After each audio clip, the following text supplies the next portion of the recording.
semua orang boleh masuk syurga ketika mana keseluruhan kehidupan dia untuk Allah Subhanahu Wa Taala. Dia bangkit mandi kerana Allah. Macam mana tu? Dia macam ni, bila bangkit mandi tu, aku mandi kerana Allah. Kita hak tu kita tak buat. Dosa tak dapat, pahala tak dapat.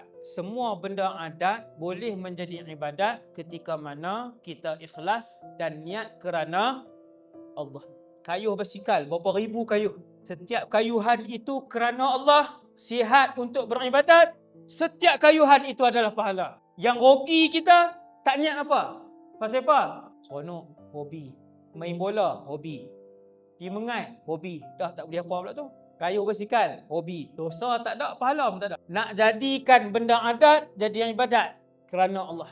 Mandi kerana Allah. Keluar, tuan-tuan lap badan kerana Allah. Pegang baju, bismillah. Bismillah kerana Allah. Tutup aurat. Tuan-tuan sikat untuk kemas kerana Allah. Hati adalah hati. Hati dia berjalan. Semua kerana Allah. Kerana Allah. Dia pergi dapur siap makan untuk keluarga. Kerana Allah. Cukup besarnya tu. Seorang suami ataupun ayah keluar rumah kerana Allah. Cari nafkah untuk keluarga. Setiap langkah dan nafas dia ditulis pahala oleh malaikat insya-Allah. Tapi tak buat. Tak sebut. Selama ni keluar tu. Keluar bebai tu.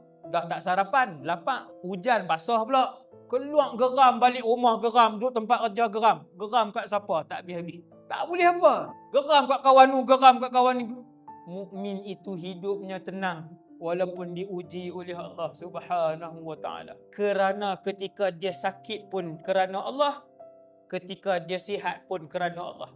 Ketika dia kaya pun hidup dia kerana Allah. Ketika dia miskin pun hidup dia kerana Allah. Waktu dia tak ada masalah pun dia hidup dengan Allah kerana Allah. Waktu dia ada masalah pun hidup dia kerana Allah.